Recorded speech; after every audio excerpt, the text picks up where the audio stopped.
I can't say it. I don't know why. It's too quiet in the house. Hello! And welcome to That's Quill Speaks. Today is Friday, February 26th, and this is episode 290.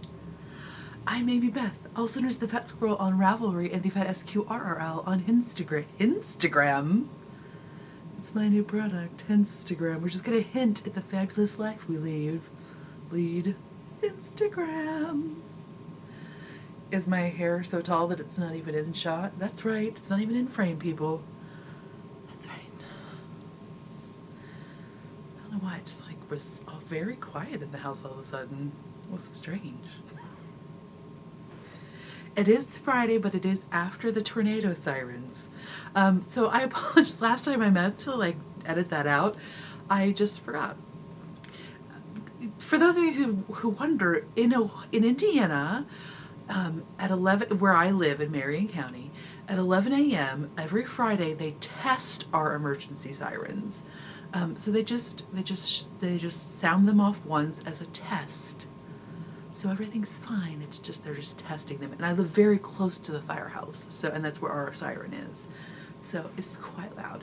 It's very fun in the summertime when you're driving, and you happen to be exactly under the siren when it goes off, and your windows are down because your air conditioner doesn't work, and it's it's not the best. Would not recommend.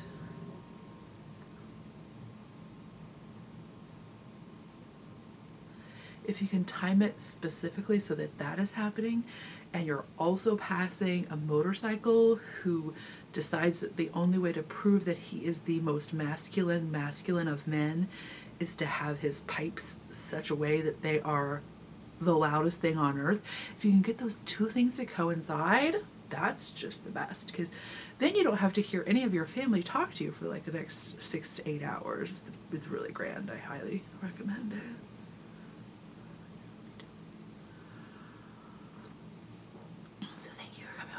I'm having chai, so you're welcome. Feel free. We do have some lactose-free milk if your belly doesn't have the enzymes. I got you. We have some of those people in this house. I am from the Nordic milk peoples, so I have all of the enzymes. I'm fine, but we have that for you. We also have the oat if you prefer. So just go mix it up, kids. There's some extra bananas because I accidentally got 1,000,000 bananas this time. I don't know what happened. Apparently I ordered a gabillion bananas, and they're all this big. I don't know what happened. I have 1,000,000, and they're super crescenty. So I have 1,000,000 tiny, perfectly crescent-shaped bananas. So we will potassium it up together and have a grand old time with our very much non-muscle cramping selves. It's going to be great. I'm excited about our talk.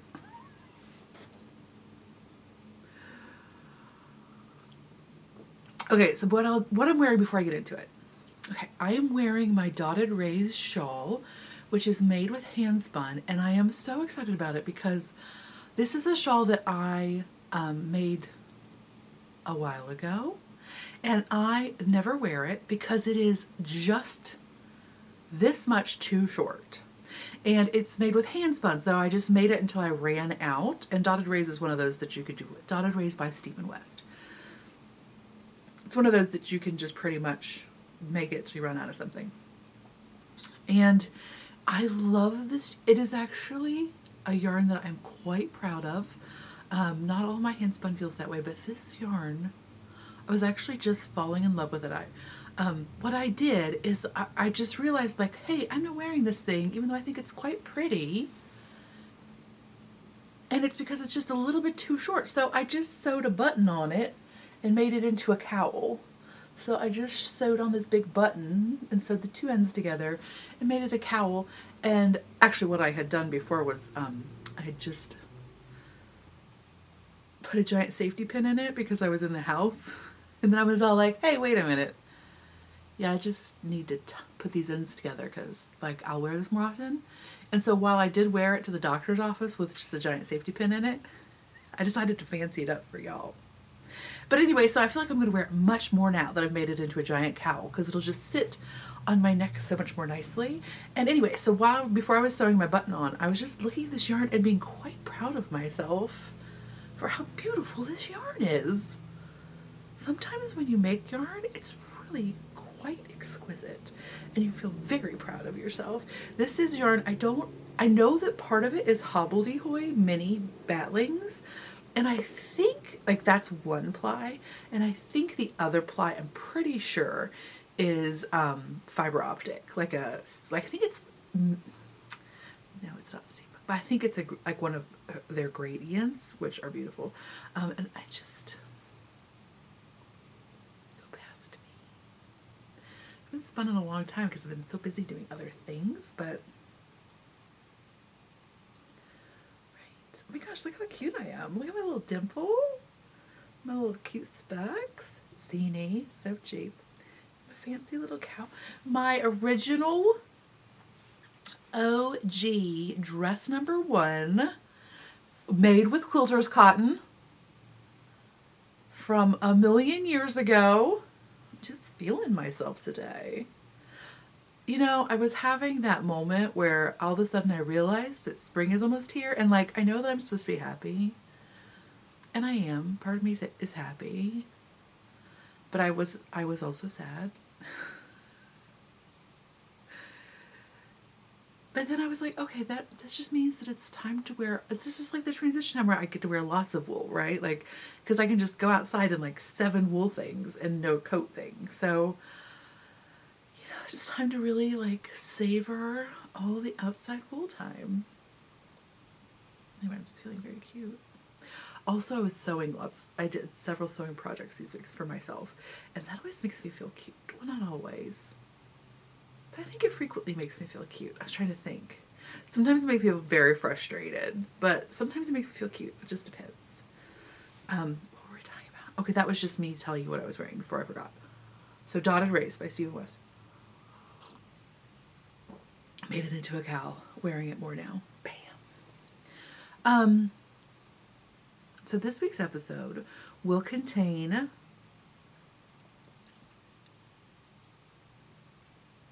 have notes.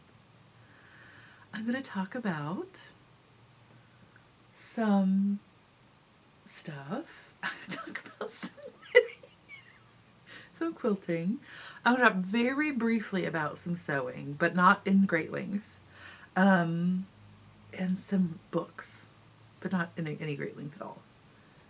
Gosh, let's just get into it. Oh my gosh, I've been looking forward to talking to you. I was actually, the other day I was at the sewing machine and I was like, I'm just gonna do some sort of like IG thing or Instagram, or like maybe I'll figure out how to do YouTube live, but I'll just do it right now because I just wanted to chat with you. And in fact, I even put an Instagram post out about some cute mushroom fabric because I was just like, oh, I just wanted to touch base, and you guys had such cute comments. It's a spring fabric that I'm gonna do for spring bags. That'll be, oh, I'll also do shameless self-promotion. That'll be at the end, and I'm very excited about the new bag. Anyway, I know I took forever to get it together, but I think it's worth it. Anyway, I have this very cute mushroom fabric coming up, which I'm very excited about. It'll be the last weekend in March. That is part of what spurred the fact that I was like, oh wait, it's almost spring. I had that realization that was like, oh, I should have like spring bags because like, wait, I've already should have done that. So sorry I'm behind. Just like, you know, time. What is that?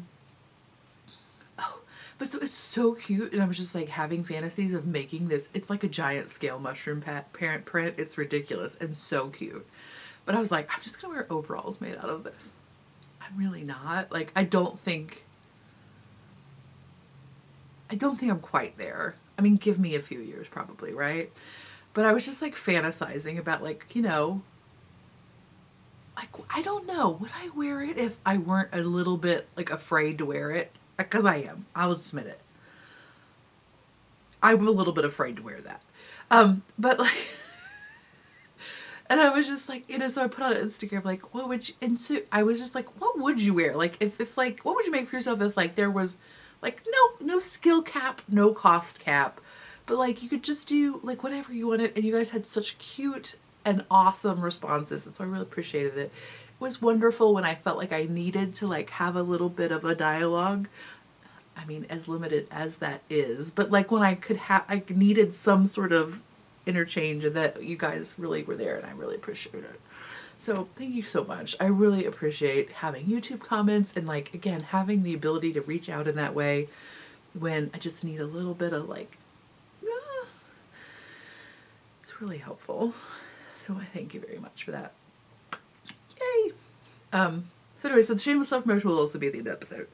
But for now, let's talk about other stuff. Okay, so what should we talk about?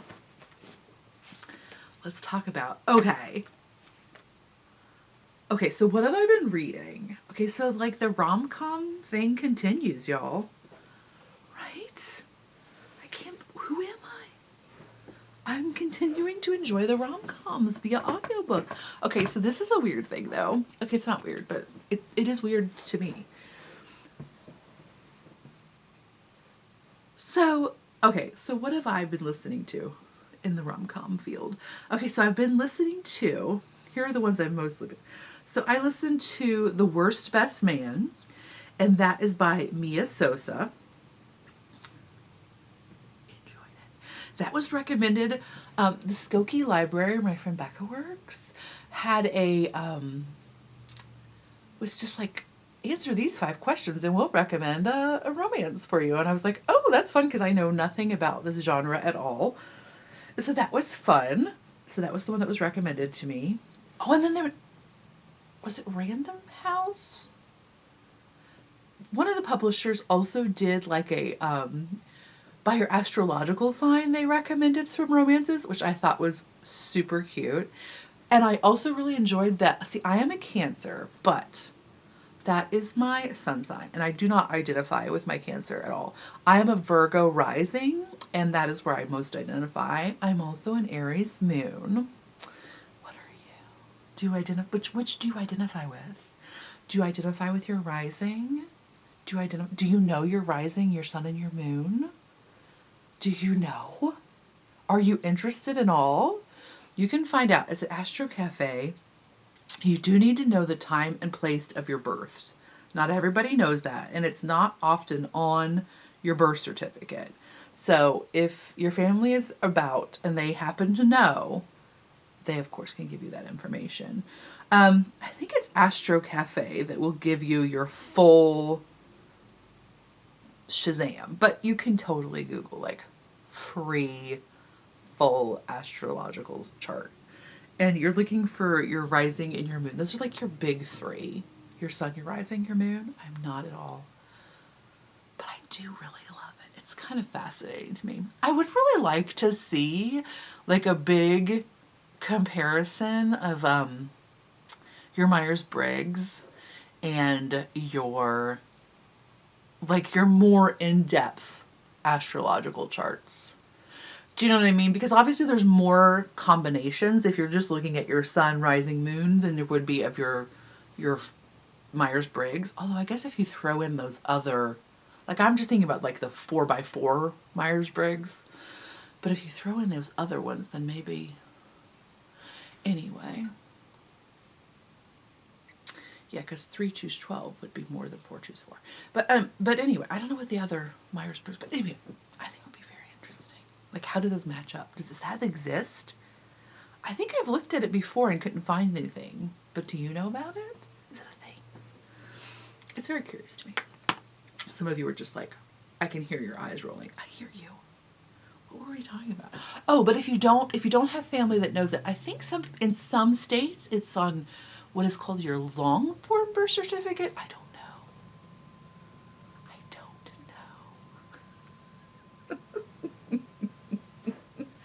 But anyway, I'm like a hardcore Virgo. And also I'm an Aries moon for sure. I'm also a Cancer, but I just definitely my rising moon, or that's who I am. What were we talking about? Oh, the recommended romance by your Steins. So anyway, so I just thought it was interesting. I was like, oh yeah, this is definitely, the Virgo one was right on, but the Cancer one was not. But I was going to try to tell you what I had been listening to. So then the other one that I listened to that I enjoyed quite a bit was recommended to me by my friend Caleb, and it was, oh come on, oh, it was an Audible, and it was Red, White, where are you at?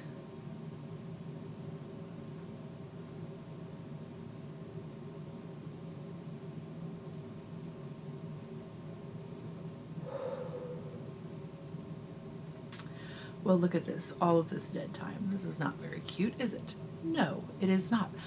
I'm also currently listening to The Only Good Indians by Stephen Graham Jones, which is a horror one. Oh, what a change of pace. Okay, I'm very early on. Oh, but talk about some lush writing. Oh, lush. And in that way that just feels like the perfect amount of feather bed, like supportive, but like that you're not drowning in. Do you know what I mean? Like there's those feather beds that you lay on. Okay, I've not laid on that many feather beds, but this is what I imagine. That you lay on and you just immediately sink to the bottom of it, and so it's really no help at all. It's just like a bunch of fluff around you. It's not that. It's like, and so like basically just limits you and you can't actually move around at all. It's just like stifling and useless. I mean, I guess it's insulative, but this is not that. This is just like this, like what I imagine to be this perfect, like what wool would be if it were a feather bed. Like it would be like supportive and yet like touching all of you, but not constrictive. Like that's what this writing feels like so far. It's really lovely. Anyway, so far. And that's The Only Good Indians by Stephen Graham Jones. I don't know anything. I just started listening to it yesterday, but woof, like quite a change of pace. But anyway, oh, come on. I know I put it in here. This is just embarrassing. Red, White, and Royal Blue by Casey McQuiston. That took forever. So Red, White, and Royal Blue by Casey McQuiston. And this is a male-on-male romance. And it was very cute and very charming and very enjoyable. Very light, breezy. Delish. Recommended to me by my friend Caleb. I'm sorry, I don't know if I said that wrong. So enjoyable. But this is the phenomenon that this is the only thing I don't like about the romances, is that they make me feel like the biggest pearl clutcher ever. I don't know if it's I think it's because of the audio, because I do recall this from listening to Outlander. I've said this a million times. I apologize. Or I appreciate you sticking with me. Is that they like get to the like intimate sexual encounter scenes, and I just instantly am like, oh my, because I'm listening and I'm always doing something so practical when it's happening, right? I'm like sewing something, or I'm doing dishes. Okay, I'm not doing dishes, but I'm like cooking food, or I'm like doing something very mundane and practical, and then there's like woo going on, and I think it is just the like disjunction. Do you know what I mean? Because if I were reading, I would typically I would be more focused on what I was doing, and I would be like just doing that. Do you know what I mean? I wouldn't be, it's like when I am, okay, you know, right? Like you're cutting up a chicken, let's say, or if you're vegetarian, you're cutting up a giant squash that's got like that really tough rind, right? Like butternut, but like it's a beefy one. And so you've got like the super sharp knife. There's something, you're already got something else going, right? Because like you've got to have more than one dish happening at once. So like your brain is doing this one. You have either like a pet or a small human who you maybe are trying to like get homework done, or like the pet or small human wants to eat, but it's not time for them to eat, or they just ate, but they think they should get to eat again, or you know what, you set the scene, right? And so you're like chopping up this thing. Maybe it's the chicken, and so you're concerned about the food safety. You've perhaps got potential salmonella all over yourself and your workspace. So you're like thinking about like, okay, I've got to sanitize this and this. You got your squash. You're like, okay, I've got to not chop off my digits with this giant cleaver. Then I've got to, and then I've got to peel this, and then I've got to do this. So you got like all of this stuff going on in your brain, and you've got like all the things going, and you got the knife, and you're like trying not to ruin the shirt that you're wearing with the grease stain of the splatter. And then your partner comes up and is all like, "Oh, you look so sexy," and you're like, no. That is what it's like, I think, when you're listening to the audiobook and the sexy times happen, and you're just like, oh, but I think that's sort of what it's like. I'm telling myself that because it makes me feel like less of a husk of a person.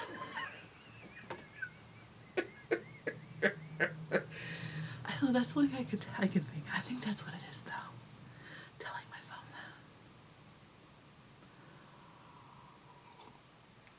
that. Do you feel like that? I could do an empirical experiment and try to like maybe just knit and listen to one and see if that would change how I felt. I'm sure it would.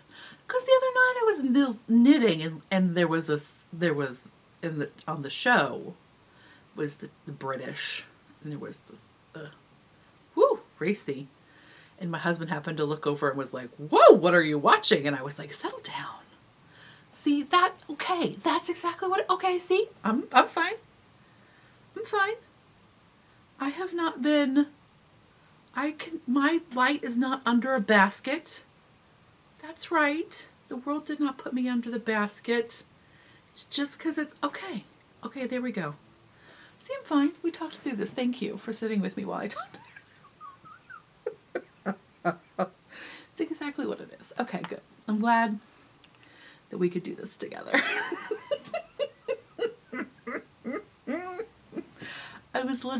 I have legitimately been concerned about it. Like, why is this? Okay, but that's totally, yeah.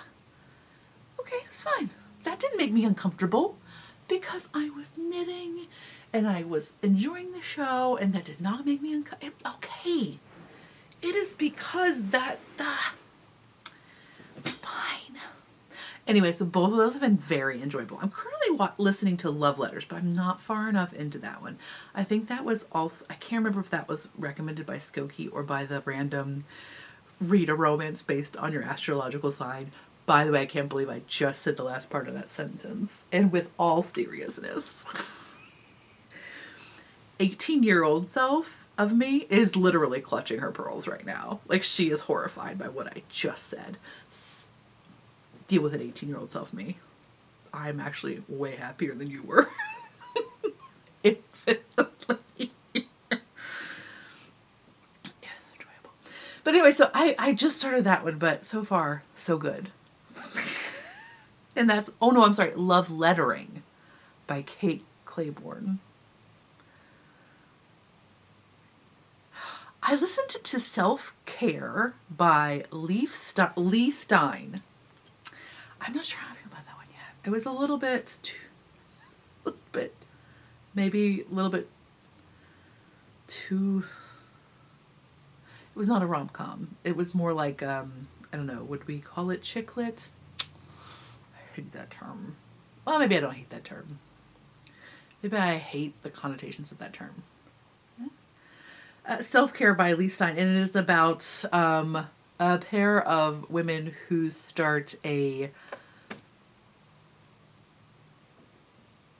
social media company based on self-care that turns into a many-armed beast. I did listen to the thing, though. I didn't abandon it or anything.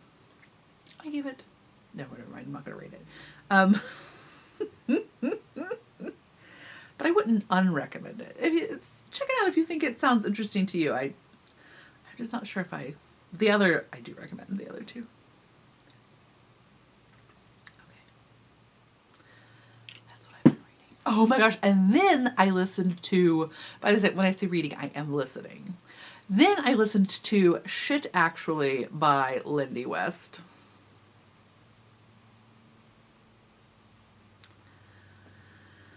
Okay, I love Lindy West, but you may not.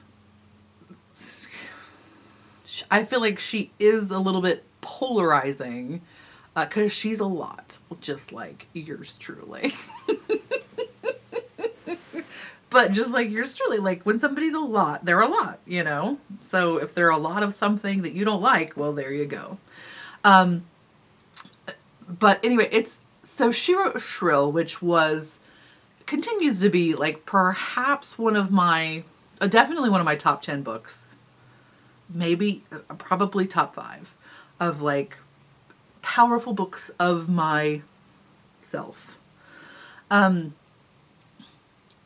I have not read her second book, which is Burn the Witches.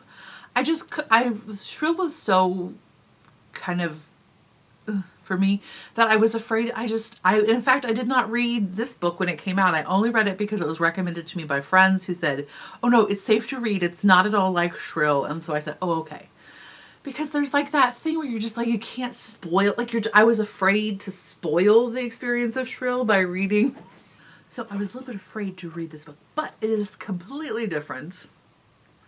And it in fact is all about movies, and it's perfect for me because Lindy and I are very much of a similar age, and we have similar tastes, similar references. That said, I think that I will say the reasons you may not like this movie, reasons you may not like this book are if you don't. So, rather than like a higher level critique of these movies, they are, I think she calls the pieces essays, but they are sort of like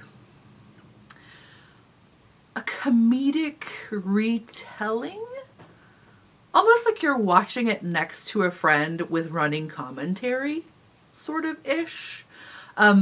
So they are not, I would imagine they're not as enjoyable if you have not seen the films. And I say this because the one movie in the book that I had not seen, I did not enjoy the essay on as much. So I would imagine, like, that's my correlation. So I imagine so look at the list of movies, excuse me. And if you haven't seen a bunch of them, then you may not enjoy it. She's also super snarky. So if you don't enjoy snark, you probably will not enjoy this. Most def. It's cursey, I think. I don't notice cursing, so I don't know. So if you're curse sensitive, check out reviews. I don't know if it's cursey or not, probably. Oh, there's a curse word in the title, so probably. I don't notice cursing. Yeah. But I highly enjoyed it. Starts out with so it's kind of like Mystery Science 3000, which I have never actually watched a full episode of, so I probably got the name wrong even. But it's like that of your 90s movies. So the first episode, or the first essay, I said episode. The first essay is on The Fugitive, which then all of the other movies are compared to.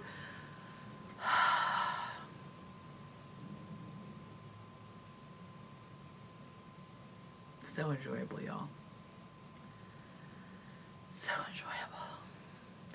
It is really the perfect book for her to have written, and which she says is the perfect book for like this whole COVID time thing, because it really is, again, it is like watching a movie with your snarky friend, but like just a little bit extra. Like when she's on, Do you know what I mean? Like when she has had a little bit too much caffeine maybe, but you're prepared for it. Like you're in the mood.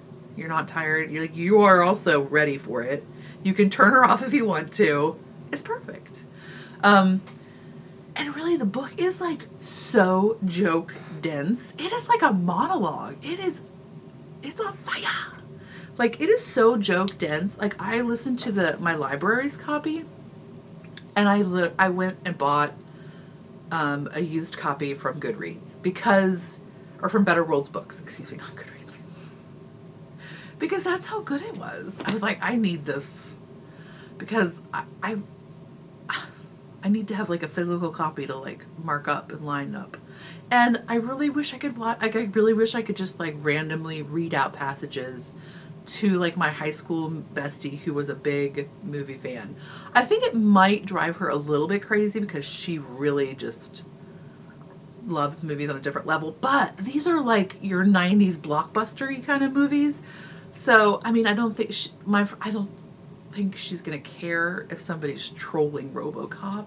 Do you know what I mean?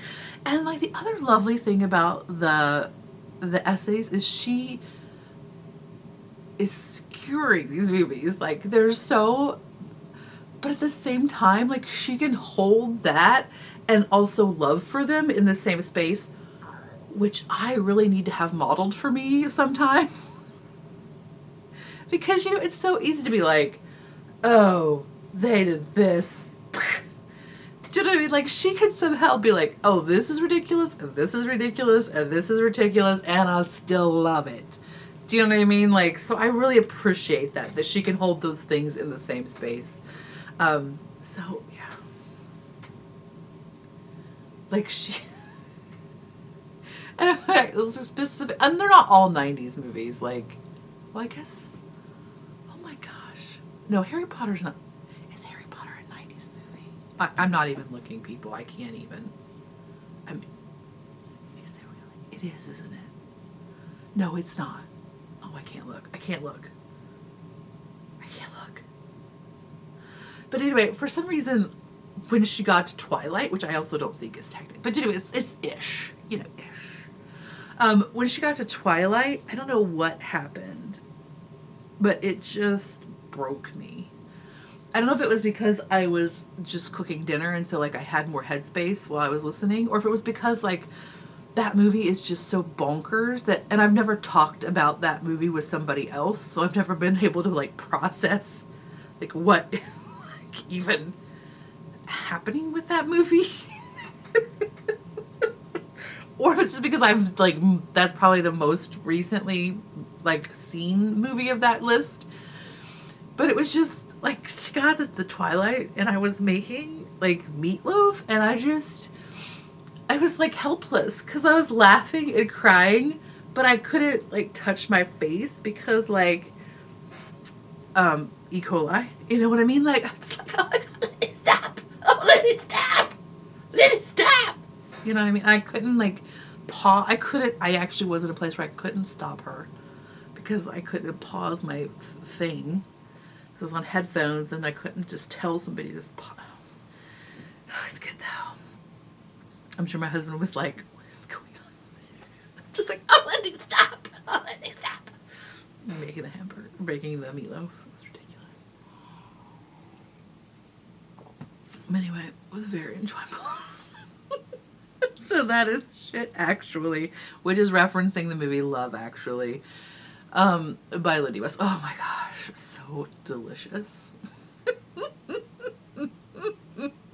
Now, if you are a person, that's the other thing. If you are a person who things are easily ruined by, ruined for, then don't listen to this. Like if Love Actually is your purest of Christmas joys and you can't handle looking at it through a critical lens, don't.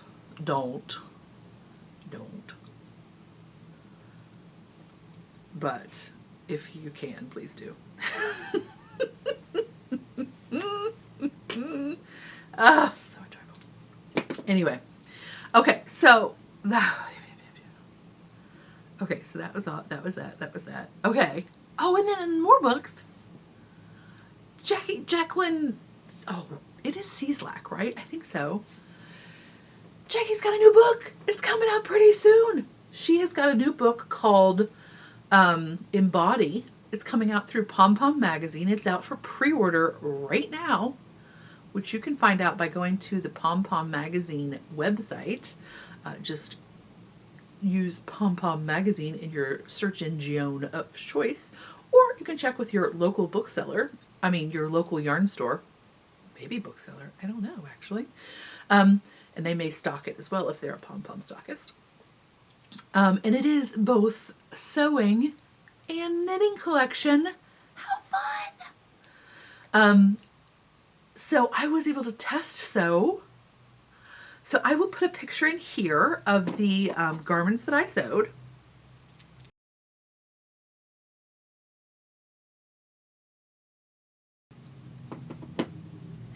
So I will actually do a small episode like later in middle March, I think.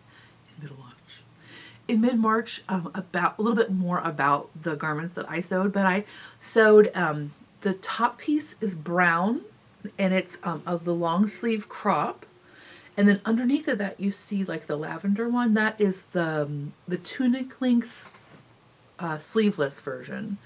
And I just want to say, like, I've never been able to sew a shirt that had long sleeves that was woven for myself, because I have like the super fat lady country arms. And so yay, I did.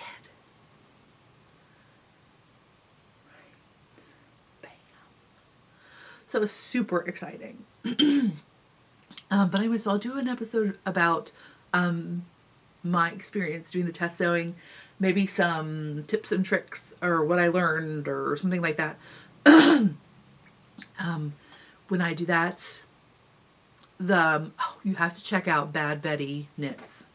Her version of the cropped sweater that's in the collection. Oh my gosh. Okay, I'm just going to look it up for you right now because it's ridiculous. Oh my gosh. So cute. Right? Are you kidding me? And what she said that she did was, look at it from the back. Bazam! She said that she actually sewed her button placket closed because she never wears her crop sweaters or crop cardigans open, which sometimes you just need people to say like real basic things for you to be like, you know what, sister? You are absolutely correct. Because, yeah, you don't really wear your crop sweaters open. I mean, you can. I mean, I can. But, like, they don't really work well open. Especially if you're real if you're busty like me. Like, they kind of, like, are strange when they're open. Because they're, for me specifically, I don't really wear them open because they don't really work well for me. But, like, what? Anyway, how cute is that sweater on her?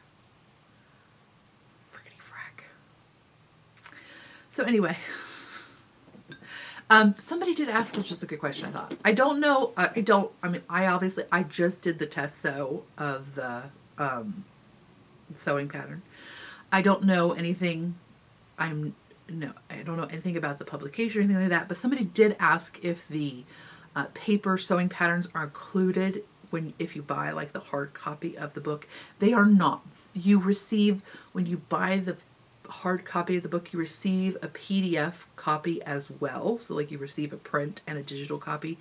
The sewing patterns come with the digital version, and you get like both a print at home and then like a copy shop version. So the copy shop version is like an A0 print. So you would have them printed either at a local place or at PDF plotting. PDF plotting is way cheaper as long as you're getting more than like 2 pages printed. For example, where I live, my FedEx place is $9 a page. Staples is $15 a page. and I don't know, there might be some, I really do need to explore if there's some other place like a local place that does it. But PDF plotting is like $2 a page. But you do have to have a minimum order, and you do have to pay for shipping. Their shipping is $10. But they ship you your prints in like a big cardboard, it's not a tube, it's like a triangular prism box. And they're super speedy. Like generally they go out like the next day. And then they ship them, I think you have the option to go UPS or USPS, but whatever. They're very speedy. Okay. That was an aside. But so, yeah, it was very normal. Bing. Another thing I appreciate about this is that you can either use a 45-inch width or a 54-inch width, or, you know, like something wider than a 45. So that's always a good thing for both. So there's 3 lengths. There's a crop, a tunic, and a dress. And so for all 3 lengths, for all the sizes, you can use a 45 or greater width, which is muchly appreciated, because lots of times, especially if for a dress length, for a big size, you have to have a 54 or a 60 width. And so it's nice to have that option. One more thing. The fabric that you see pictured is Brussels washer, which is a linen rayon blend. And I purchased mine from Hawthorne Supply. Okay, I think that's all the pertinent details, but I'll give you more information later on. Bam. Okay, that's all about the books. But, okay, yeah, that's all about the books. Let's talk about knitting. In crochet news, I did have to rip back my granny spike vest. So I ripped back the back, which was completely done, I thought. No, it wasn't, because it's too narrow. I mean, it wasn't too narrow for the fit. The fit was fine, but it was too narrow for me to get the fronts to match up. I'm still kind of working on my, like, I've gotten my knitting where I make my back smaller than my front for my boobs. But my crocheting, I've not quite figured out. I've not quite figured that out. I did the same thing with my granny cardigan, where I made the back too narrow the first time and I had to rip it out. So I had to rip my back out and then also my fronts. And of course it's a little bit more complicated because I'm a little bit shorter on yarn on this one. So I might be doing a little bit of like dancing. Just because now that the back is wider, the yarn I ripped out is too narrow. So either I'm going to have a bunch of like splices in there, which is possible. Just a PIA. Okay. That's crochet news. In crochet news, have you seen the Granny Go Round jumper?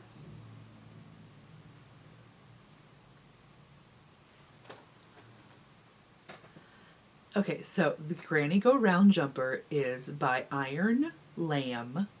It's a top-down raglan granny stripe pullover, which goes from extra small to 4X. The 4X is almost 57 inches, I think. I'm just saying, you might want to check it out. Gus, I literally stopped so that you could growl. Stop growling. Kapata! Here, Gus. Let's see with Mama. Anyway, super cute. There's lots of projects. It must have just gotten released because the crocheters are going wild. And it's very fun. And I must say, I'm a little bit jealous of all of the cute colors of the acrylics that folks are finding. Oh my gosh, so cute. But anyway, so I'm thinking I'm going to do one in fingering weight held double. And so I have a Stephen West sweater that I started but never like got much further on. It was going to be all blues and browns. So I'm thinking maybe that one. It's so very fun. This is very scary. Wouldn't you be so scared if he came to the house and he growled at you? Isn't he terrifying? He's like, whatever, Mom. I have scared off 100% of the murderers because you are not murdered yet. You're right, Gus, you have. Thanks, buddy. You are great at scaring off murderers. You are super good at it. But so anyways, it is super cute. Okay, so then let's talk about knitting. Oh my goodness. Do I have something else in knitting I was going to show you? No, I guess not. Okay. I finished my Stephen West shawl. So my chevron-y shawl that I showed you a couple weeks ago. He will literally just fall asleep. He's the only dog we've ever had that will just like fall asleep while you're holding him. Shameless. No shame. Okay, buddy, can you get down now? Okay. So, this was Stephen West's like hybrid knit along. What's it called? Like a trap. Like a trap. Rusty. Trap woven chevrons. That's what it's called, kids. So the woven chevron shawl was written for, or is written for, fingering weight yarn. But I had some DK, right? Because I didn't know this granny stripe jumper was going to come out. I've just used up all my DK stash, and then of course, granny stripe go round jumper comes out. Granny go round jumper, excuse me. But anyway. So, look how cute, right? So this is knit with DK. The navy blue, which is kind of like the main color, is Sun Valley Yarns. The light green, or the green, is from Another Crafty Girl. The rosy mauvey color is from Leading Men Fiber Arts. One of the variegateds is from Miss Babs, and it's Yowza. And another of the variegateds is from Into the World. And look at how cute it turned out. So yeah, I didn't use up, I basically just knit until I ran out of my single skeins. And I pretty much ran out of my Another Crafty Girl, my 3 single skeins at the same time. I still had more Yowza because it's a bigger skein, and my and my main color I had 2 skeins of this navy blue, so I had more of that second skein still left. But right, look at, okay, you can't see the chevrons here. Let me show it up at the bottom, maybe so you can see. So yes, right. Very pleased with how it turned out, and the way I blocked it is I just wet blocked it, put it in the basin of water with my Tuft Woolens soap, wrung it out really well, and then I hung it by its chevrons on my drying rack, and then I put clothespins on the other chevron points with hooks and washers on them so that it would be heavy enough to pull those out, and it blocked nicely, and I didn't have to pin anything out. I did have to put my washing rack, or my drying rack, on top of my dining room table because it was too tall to just sit on the floor, but you know, whatever, sacrifices. And it's a good size. Right? So, yeah, that's a point. Maybe that'll be helpful for you to see. Bam. Right. It's super cute, right?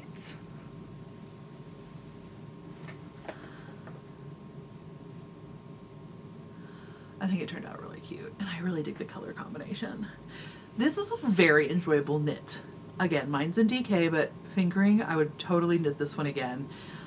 It's very potato chippy, because you have like distinct sections, right? Like you have like, oh, I'm gonna knit this, I'm gonna complete this color section. Oh, I'm gonna complete this like chunk before I add on another chunk. Like there's all of these like great like kind of like motivational points throughout. It's very mindless. I mean, you definitely have places where you're slipping stitches and doing increases, decreases, but for me, that was not something I had to think about if you're a newer knitter, that might be challenging. But once you get in the flow of things, you'll probably feel pretty confident.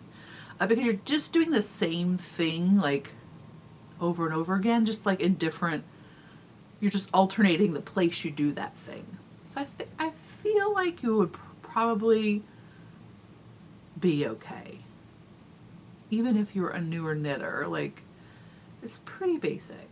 The other thing I did differently with it being DK versus fingering weight is that with the fingering weight version, you do with how do I get out? With the DK version, I decided to only do 4 stripes before I added on the next chunk, because I'm showing you the back of it. That's helpful. Because it just felt like 6. The pattern with fingering weight is for 6, and so I felt like it would be too deep with the DK. Like I felt like it would be too big of a step.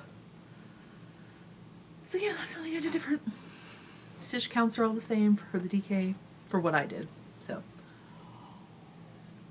it was a very enjoyable project. Okay, and I'm very pleased with how it turned out in the DK. Yeah. So that changed the shape of the shawl just slightly, but I like how it turned out. It's like an elongated triangle still. So, yeah, 100% like it. Okay. So then the next thing that I cast on is it is a pattern by Purl Soho. And it is called, my vision is ridiculous. It's called the Garter Gaiter. I was trying to see if it is listed as an individual designer. I don't see an individual designer listed. Please feel free to correct me if I am wrong. But it's a free pattern available on the Purl Soho website. Again, that's Garter Gaiter. And I had this yarn from KnitPicks, which is their Wonderfluff. And this is the Lynx Heather. This is one of these strange yarns that is like a nylon chain tube that has fluff blown into it, right? So this one is 70% baby alpaca, 7% merino, 23% nylon. It's 142 yards to 50 grams, and I believe, yeah, bulky weight. So, right? 50 grams, 142 yards, bulky weight. So normally if you see 50 grams at 142 yards, you're thinking DK Sport. But it's just a very light yarn because there's no twist in it. There's no, so it's just very light. So I had this one, and so I was looking for a counterpart, because again, I'm just interested in trying out these new to me yarns. So I wanted to try a different brand of the similar construction. So I found this one is Juniper Moon. This is Beatrix. I don't have the tag for what color it is. I cannot describe to you what this looked like. It was the most beautiful ice cream fluff ball you have ever seen. Big price difference. These are, I might be wrong, but I think, I'm pretty confident this was, I bought these quite a while ago. Pretty confident this was $8, and the Juniper Moon was $20. But this thing looked like it had like little halo lights coming out of it. Like it had its own Instagram filter installed in the ether around it. It was, I don't know how to explain to you. Like it came in the mail and still looked like the most beautiful picture that their marketing people could have created. I mean, I bought it. Like they didn't say, it came in the mail. Like I purchased it through the mail because my local people did not have it. Like, what? It was, I can't explain to you how gorgeous. Like if I would have saw it at the store, like normally I'd be like $20 for 50 grams of yarn. That's not in my wheelhouse. But like, it was like perfect. I don't know how to explain. I don't know how to explain to you. They got me. They got me. They 100% got me. I opened it and was like, yes, that was worth $20 just to like look at how pretty it was. They got me. That said, and it's like like, I mean, I don't know. It's so round. It is like a straw. It is perfectly tubey. This one doesn't look like that one. This one looks a little bit like, it does not, it's not as tubey. It looks a little bit less tubey.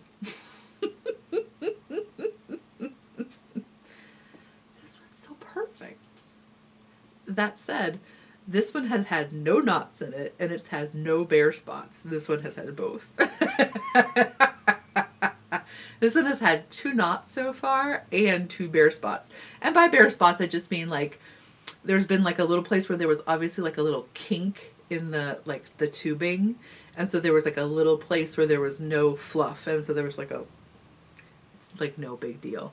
And there was also 2 knots in it so far. And hopefully that's all there will be. But it was funny that I was just like, this thing is amazing and perfect. And of course it costs $20.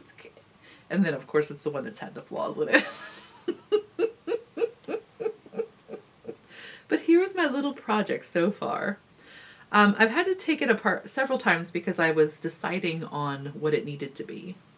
But I ultimately decided on this this Gaiter from Purl Soho.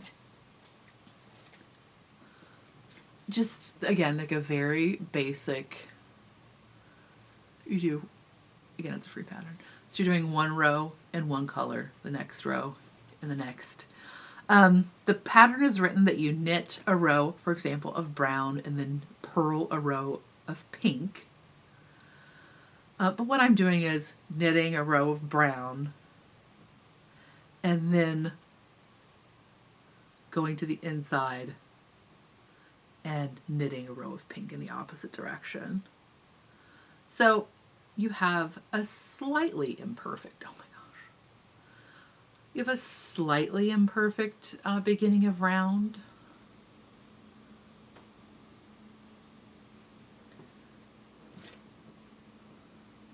But I'm very much okay with that if it means I don't have to purl in the round. Because purling in the round is against my religion.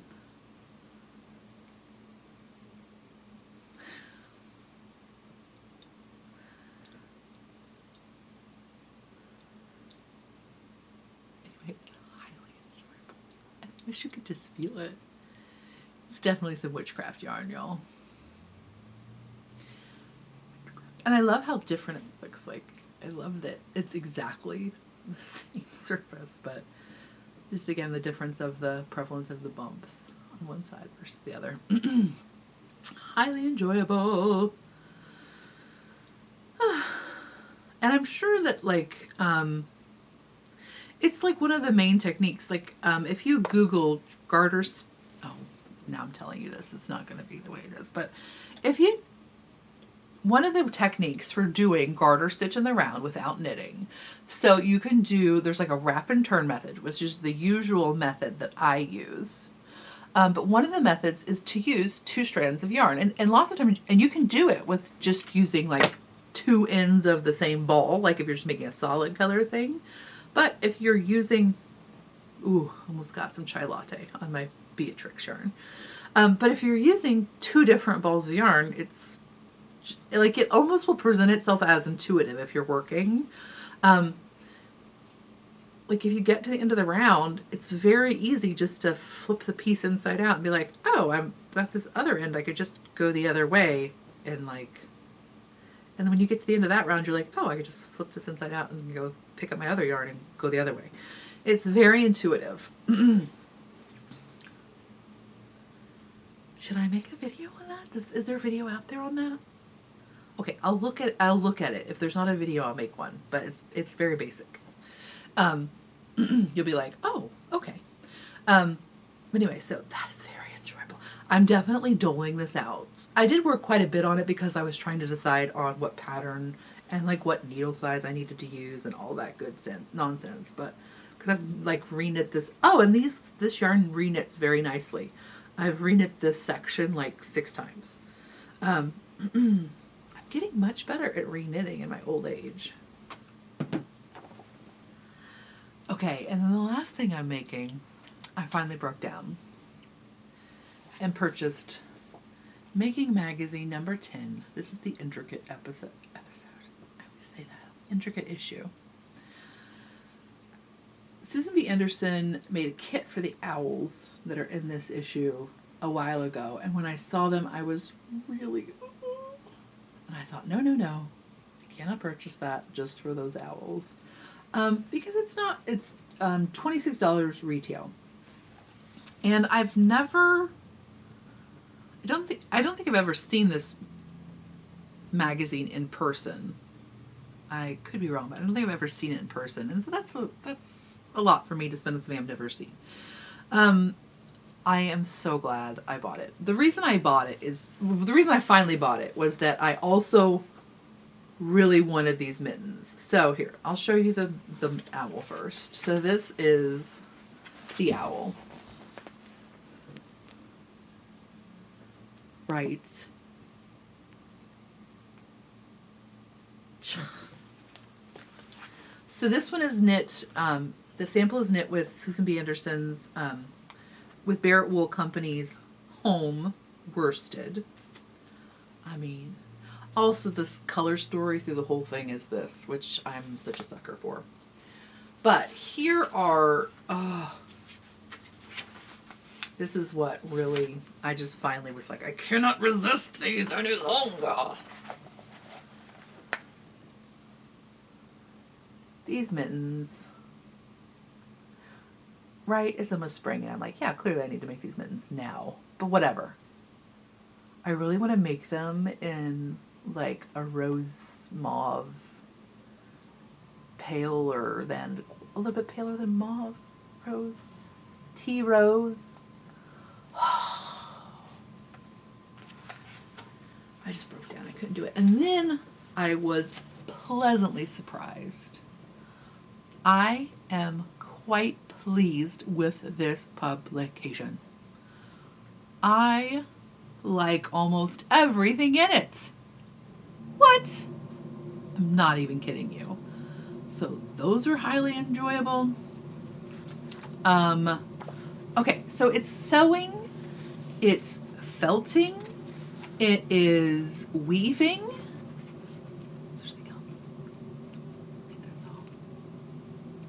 So it's what we would consider all of the needle arts. There's needle punch. Right. It is full of enjoyable things. I want to show them all to you, but I'm not going to do that. I'm going to just show you the ones I've marked. Okay. Look at this beautiful, so simple, but looks so beautiful. This needle felted goldenrod. That is lovely.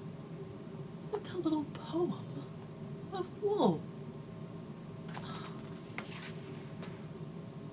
What does that sound? Gus, what are you doing? Sounds suspicious. It's probably just, I don't know. Okay, so then jumpsuit. There's a jumpsuit. What? So the paper pattern is not included. You go online, you can print the pattern, but the instructions are in here. What? What? I wasn't expecting that. Then, look at this sweater. I'm not good at this. Look at this.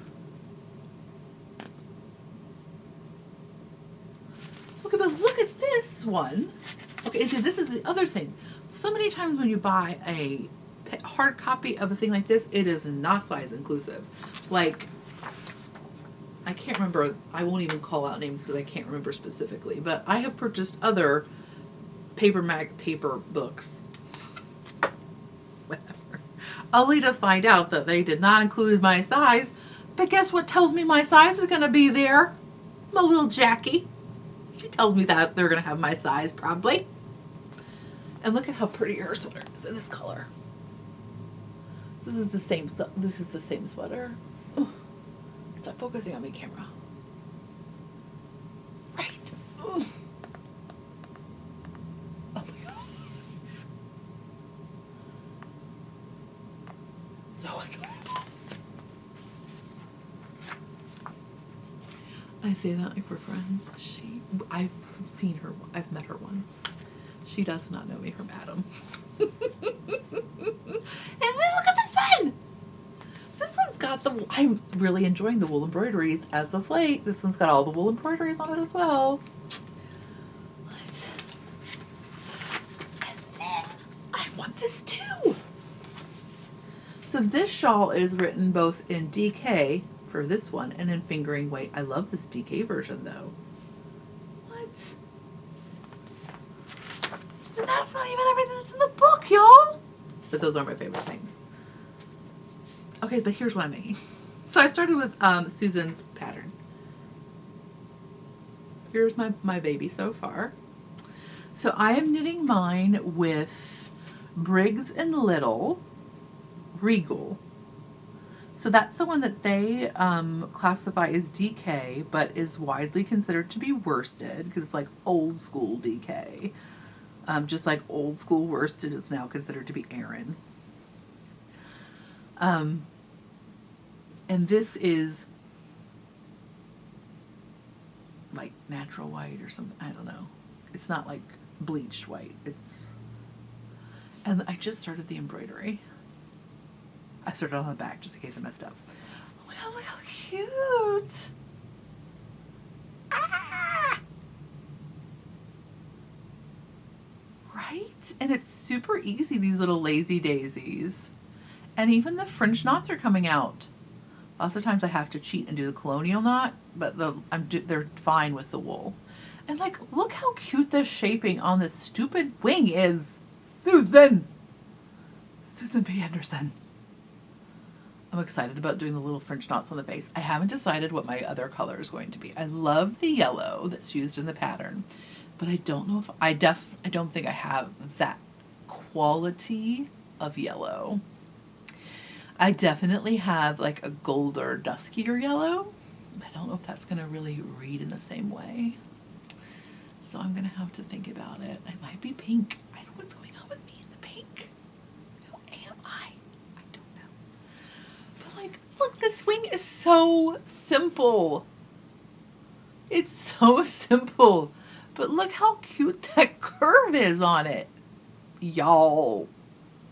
That is what makes a good pattern. That is so easy. But like, look at what character that gives. I love clever people. I just love them. So she's my gal's just got some little river rocks in her bottom. And yeah, so there she is so far. Here's her little embroidery on her back so far.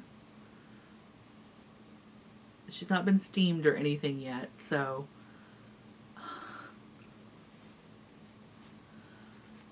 watch out. Everything's gonna have some wool embroidery on it. It's out of control. Okay, that's all of the stuff. So the rest of the episode will just be shameless self-promotion.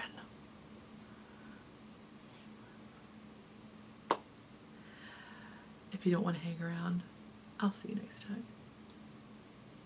Okay, so there will be an update in the shop the first Friday of March. So thank you for being patient. I had planned on having it sooner, but first Friday of March, there will be an update at 9 p.m. Eastern Time. There will also be an update the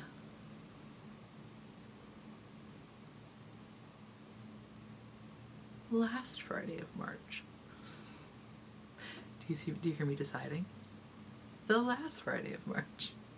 So the fun, like the fun mushroom print and some lovely, so there'll be some kitty cat bags.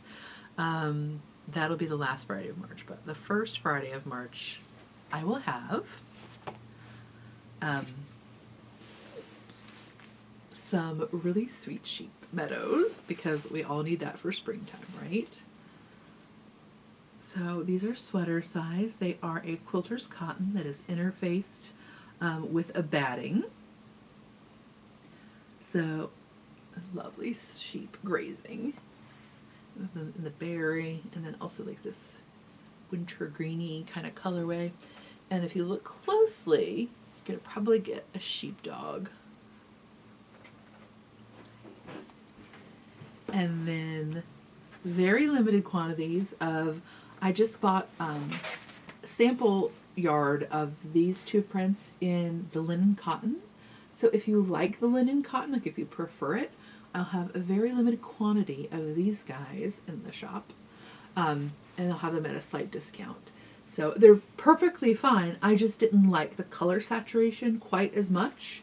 But if you prefer a slightly softer saturation point, and you like the hand of the cotton linen, which I do prefer, those will be in the shop as well. Oh, I love this print so much. And hi, mushrooms. But then I'm really excited. I finally figured it out. Are you ready? Ta-da! Here's my new girl. She's my new girl. She's my girl. She's my new squirrel friend. Yeah, this is my new bag.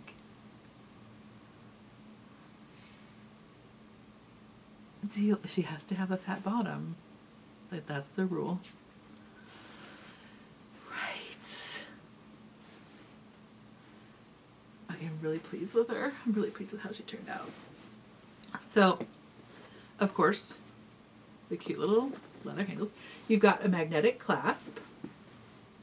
But then, this is where the magic happens. So I love the look, right? I love the like tapered in look. But I like to have the ability to have like the extra room, right? Like, I'm like, oh, well, I do have a bigger project. I would like to have that versatility of the larger thing. And also like that just prevents some material waste, right? Like, so I prefer not to have as much material waste. And so I like to have that option if you have a larger project, or like if you have a project that gets larger as you're going, right? Like, so you start off, you know, you're doing one of these 5 skein shawls or something. So when you start, you just have some balls of yarn at the bottom, but she grows as she goes. So you got that COVID shawl. So, you know, you have that transition ability in your bag. So I love that option. But I don't like having to like tie things and stuff because I'm the worst. So what I've done is you have a magnetic closure here as well. So you have a magnetic tab here that you can just snap closed. If you're looking, it's a little bit easier than when you're not. And so you can use that even if you want to have, like, I don't use yarn guides, but, you know, if you're a person who likes to have your yarn separated while you're working, like if you don't want your, so you have that option as well. Like you can have your yarn coming out of 2 different bags or sides and you don't have to worry about them. You know, you can just flip your bag if you don't want them to mix together. So anyway, so you can have your bag that way. And then you also got that closure, and then, so you don't have to close the top one. You can leave it open if you like it a little bit more relaxed. But you have some stuff in there. You can close it up with the other magnetic closure, and then she's pretty secure. I mean, yes, dear. Come look on the stairs.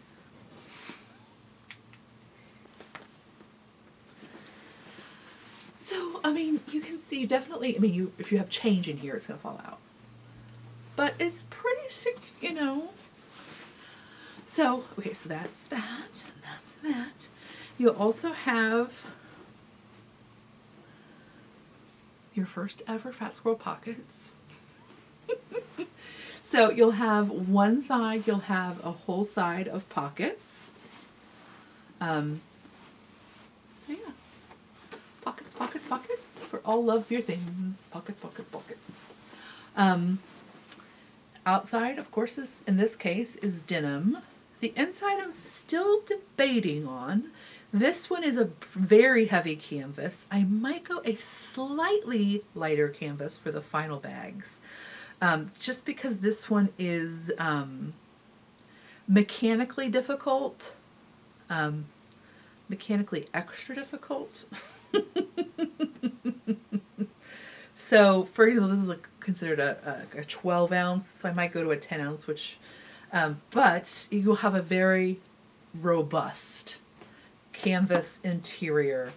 Because again, I like having that structure, that sturdiness. The only reason I would think about, really the main reason I would think about going to a 10 ounce is so that when you have this collapse, it would be a little bit easier.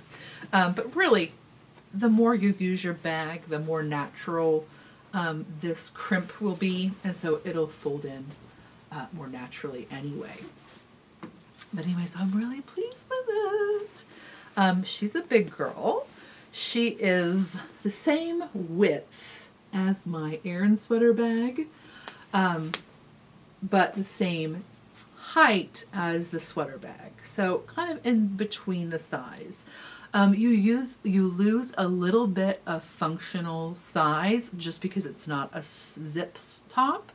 But I guess you could say you also gain a little bit of functional size because you can, you know, your cup can runneth over. You don't have to get everything underneath of a zipper. You can certainly overfill this sort of bag because, you know, you don't have to close it in any way. So yeah, you can put quite a bit in there. So, for example, this is that, what is that? That's almost a 6 skein shawl, and there's plenty of, so now we got 6 skeins, 7 skeins, 8 skeins, and a toy with stuffing, so that's 9 skeins. This is 2 skeins, so that's 11 skeins, you know, and we're just now to the top. So, you know, that'll hold quite a bit. Please do not use this bag for your books. It is made for yarn. So, like, you know, it is made for books, but, you know, it'll hold some yarn. But yeah, so it has a good amount of space in it for you. So yeah, I'm pretty excited about her. So there will be a limited quantity of those in the this update that's coming. Now I will have some more of these up before too awful long. I have some wool coming in that I want to make some with. I'm pretty excited about it. Pricing wise, I do not have my price completely worked out yet. They will be more expensive than any other bag I've made because materials wise, there is a greater input for me and there is a greater labor input as well. But I think they're worth it. And if you don't, I totally get it. But I hope you'll like them as well. I'm pretty excited about it. So yeah, so updates will be first Friday and last Friday in March. Okay.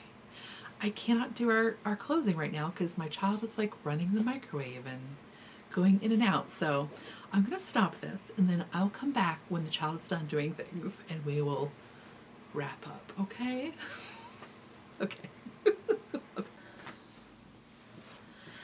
Okay, we're back. Sorry, angle's different. Things are crazy. I'm not completely in frame. But that's okay. We're just going to keep going. So this week, well, whatever, since we talked last, I was watching the Minervinator, who is somebody I follow on Instagram. She is, is she an athletic influencer?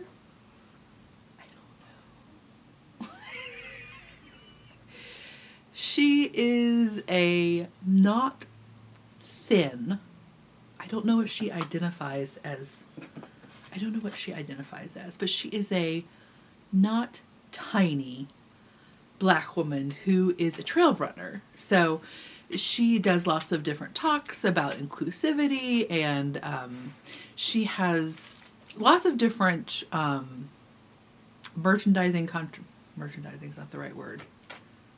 She has contracts with lots of different outfitting folks. So she's hustling. She is selling things. But I really enjoy her account for multiple reasons. But for one of the reasons this week has been made very clear to me. She was, since quarantine, has posted several times while she is receiving her personal training. So she's at home. She is doing her personal training with her person over whatever, Skype or something.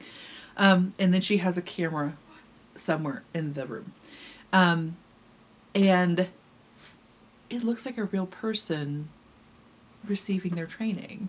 And that sounds silly, but to see her, she does trail running, she does all this awesome stuff.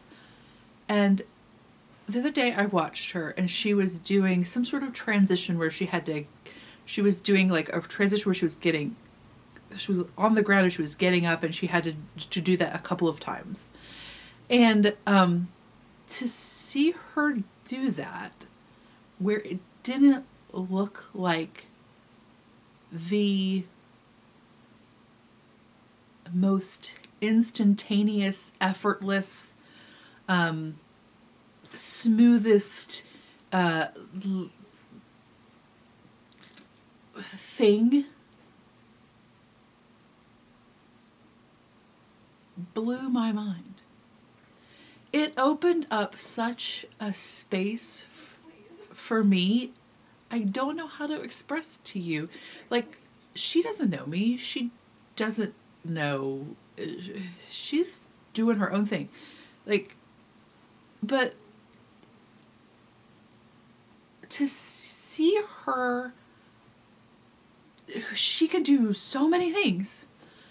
But to see her do that in a less than 137% perfect way,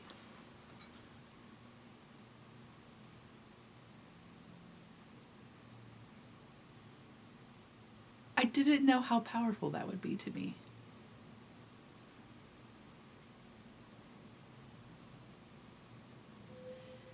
If all we see is perfection, how on earth are we ever going to know that we can do anything?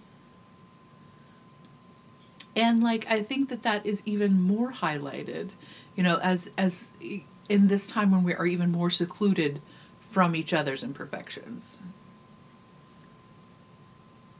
So that was really, again, like a 45-second Instagram story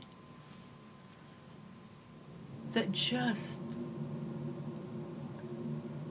opened up such a big thing in me.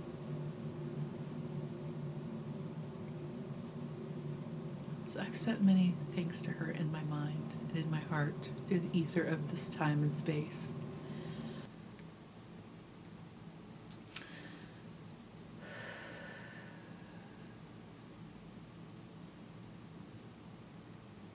My hope is that you will be able to do something imperfectly this week. Whether it's something new or it's something that you are just plumb not good at but enjoy, or whether it's whether it's something you can do perfectly, but you just don't have the bandwidth, or you don't have the time, or you don't need to do it perfectly because the person doesn't need perfection, or the situation doesn't call for perfection. I hope that you can do something imperfectly. And I hope that if you have the strength, and if you have the grace, and if you have the presence, that you let somebody see you do it imperfectly. Whether it's your kid or your neighbor or your partner or all of the internets or just you, and you're just conscious in the moment and you see yourself do it, and you're just present and aware of your imperfection, and you give yourself the same grace you would give your friend or your family or this crazy person you know over the internet. Like, that's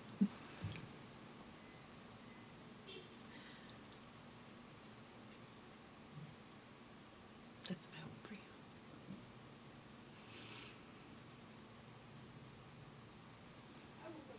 And I'll talk to you next time. Bye.